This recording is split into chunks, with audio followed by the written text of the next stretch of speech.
Leitura Bíblica Anual. Versão King James atualizada. Levítico 1 a 3. Da tenda do encontro o Senhor convocou Moisés e lhe ordenou: transmite aos filhos de Israel as seguintes orientações. Quando um de vós apresentar uma oferenda ao Senhor, podereis fazer essa oferta tanto dos animais escolhidos entre o gado como do rebanho de ovelhas. Se sua oferta consistir em holocausto de animal grande, portanto, de gado, o homem oferecerá um macho sem defeito, ele oferecerá a entrada da tenda do encontro, para que seja aceito perante o Senhor. Porá a mão sobre a cabeça do animal do holocausto para que seja aceito como propiciação em seu lugar. Em seguida imolará o novilho diante do Senhor, e os filhos de Arão, os sacerdotes, oferecerão o sangue. Eles o derramarão ao redor, sobre o altar que se encontra na entrada da tenda do encontro. Logo depois se retirará a pele do animal, que será cortado em pedaços. Então os descendentes do sacerdote Arão acenderão o fogo do altar e arrumarão a lenha sobre o fogo. Em seguida os filhos de Arão, os sacerdotes, colocarão os quartos, a cabeça e a gordura em cima da lenha que está sobre o fogo do altar. O homem lavará com água as entranhas e as patas, e o sacerdote queimará tudo sobre o altar. Esse holocausto será uma oferenda queimada, de agradável aroma diante do Senhor. Se sua oferta consistir em animal pequeno, cordeiro ou cabrito oferecido em holocausto, então oferecerá um macho sem defeito. O animal será imolado sobre o lado norte do altar, diante do Senhor, e os filhos de Arão, os sacerdotes, derramarão o sangue por cima e ao redor do altar. Depois, o animal morto será cortado em pedaços, e o sacerdote colocará essas partes, assim como a cabeça e a gordura, sobre a lenha colocada sobre o fogo do altar. O homem lavará as vísceras com água, bem como as patas, e o sacerdote oferecerá tudo e o queimará sobre o altar.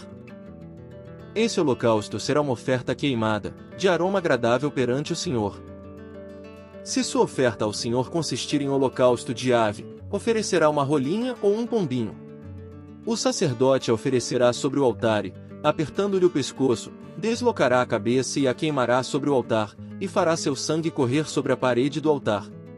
Tirar-lhe-á, então, o papo e as penas, lançá-los-á ao lado oriental do altar, no lugar das cinzas gordurosas. Dividirá em duas metades, uma asa de cada lado, mas sem as separar. O sacerdote queimará o animal no altar, em cima da lenha posta sobre o fogo. Esse holocausto será uma oferta queimada, de agradável aroma ao Senhor. Se alguém oferecer ao Senhor uma oblação, uma oferta de cereal, terá de ser da melhor farinha.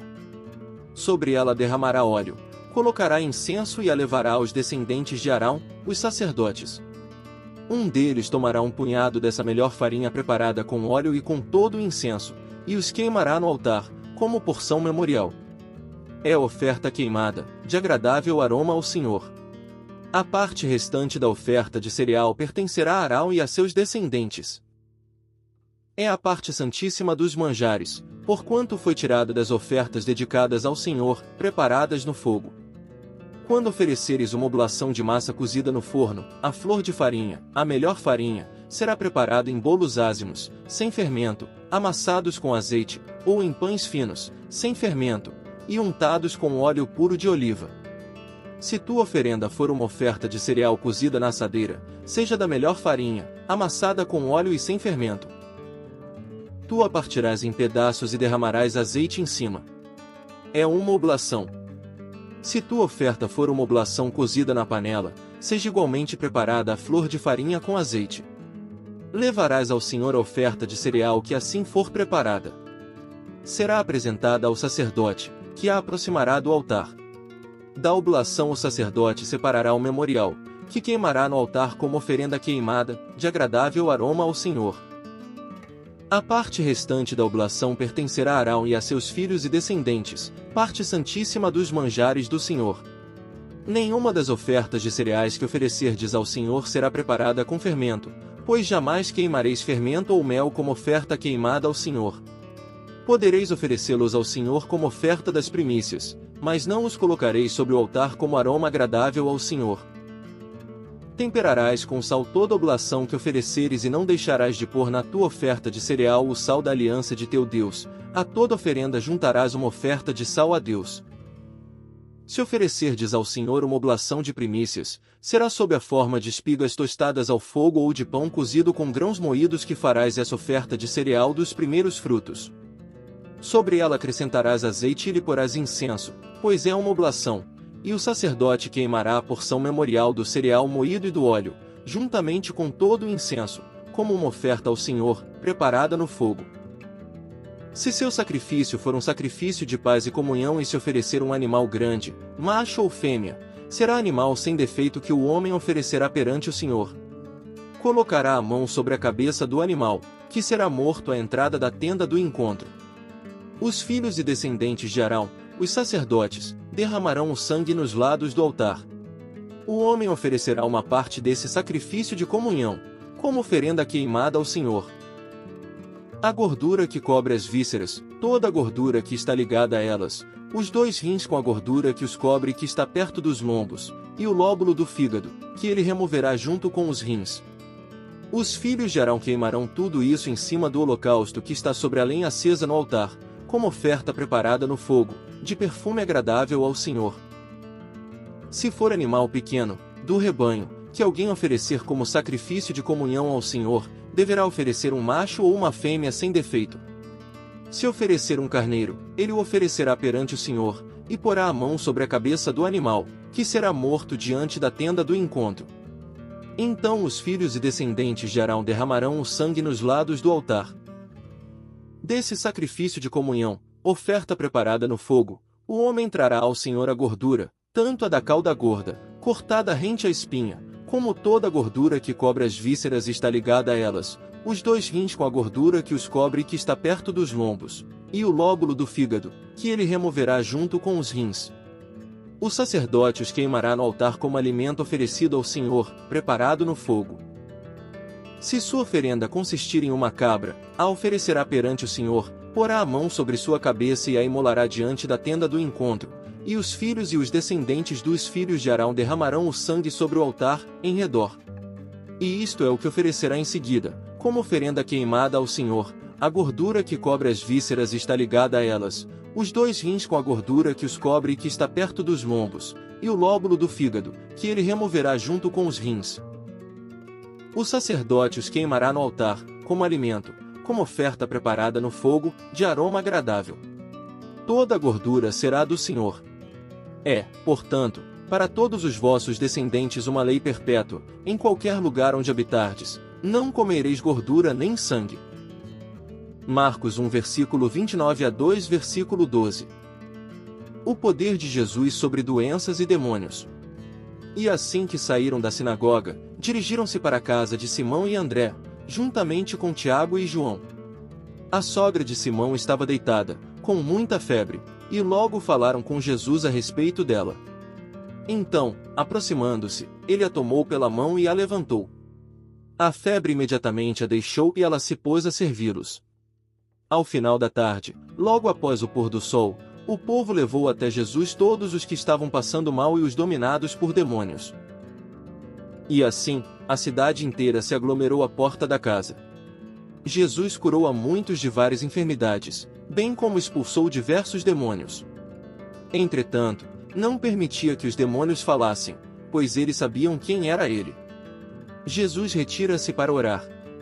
De madrugada, em meio à escuridão, Jesus levantou-se, saiu da casa e retirou-se para um lugar deserto, onde ficou orando. Simão e seus amigos saíram para procurá-lo. Então, quando o acharam, informaram: todos estão te procurando. E Jesus os instruiu: vamos seguir para outros lugares, as aldeias vizinhas, a fim de que eu pregue ali também. Pois foi para isso que vim. E aconteceu que ele percorreu toda a Galileia, pregando nas sinagogas e expelindo os demônios. A cura do leproso que creu. Certo leproso aproxima-se de Jesus e súplica-lhe de joelhos: se for da tua vontade, tens o poder de purificar-me. Movido de grande compaixão, Jesus estendeu a mão e tocando nele, exclamou: eu quero ser purificado. No mesmo instante toda a doença desapareceu da pele daquele homem, e ele foi purificado. Em seguida Jesus se despede dele com forte recomendação: atenta, não digas nada a ninguém, contudo vai, mostra-te ao sacerdote e oferece pela tua purificação os sacrifícios que Moisés prescreveu, para que sirvam de testemunho. Contudo, assim que o homem saiu, começou a proclamar o que acontecera e a divulgar ainda muitas outras coisas, de modo que Jesus não mais conseguia entrar publicamente numa cidade, mas via-se obrigado a ficar fora, em lugares desabitados. Mesmo assim, pessoas de todas as partes iam ter com ele. Jesus perdoa e cura. Chegando de novo em Cafarnaum, depois de alguns dias, o povo ficou sabendo que ele estava em casa. E foram tantos os que se aglomeraram ali, que já não havia lugar nem à porta, e ele lhes pregava a palavra. Vieram trazer-lhe um paralítico, carregado por 4 homens. Não conseguindo levá-lo até Jesus, por causa da multidão, removeram parte da cobertura sobre o lugar onde estava Jesus, e por essa abertura no teto, baixaram a maca na qual se achava deitado o paralítico. Observando a fé que eles demonstravam, declarou Jesus ao paralítico: Filho, estão perdoados de teus pecados. Entretanto, alguns dos mestres da lei que por ali estavam sentados, julgaram em seu íntimo: Como pode esse homem falar desse modo? Está blasfemando. Quem afinal pode perdoar pecados, a não ser exclusivamente Deus? Jesus imediatamente percebeu em seu espírito que era isso que eles estavam urdindo e lhes questionou: Por que cogitais desta maneira em vossos corações? O que é mais fácil dizer ao paralítico: Estão perdoados de teus pecados, ou falar: Levanta-te, toma a tua maca e sai andando? Todavia, para que saibais que o Filho do Homem tem na terra autoridade para perdoar pecados, dirigiu-se ao paralítico: Eu te ordeno. Levanta-te, toma a tua maca e vai para a tua casa. Então, ele se levantou e no mesmo instante, tomando sua maca saiu andando à frente de todos, que estupefatos, glorificaram a Deus, exclamando: Nunca vimos nada semelhante a isto. Salmos 35 versículos 17 a 28. Ó Senhor, até quando tolerarás essa injustiça? Livra minha alma das tramas dos impiedosos, minha vida dos que me atacam como leões. Render-te-ei graças perante a grande assembleia, louvar-te-ei diante das multidões. Que sobre mim não se rejubilem aqueles que traíram minha amizade, nem permitas que esses inimigos gratuitos troquem olhares de escárnio. Não é de paz que se ocupam, ao contrário, planejam falsas acusações contra os que vivem em paz na terra. Com a boca escancarada riem de mim e me acusam, agora o apanhamos. Vimos tudo com nossos próprios olhos. Tu, Senhor, os vistes, não ignores seus atos. Não te afastes de mim, ó Senhor. Desperta, levanta, faze-me justiça.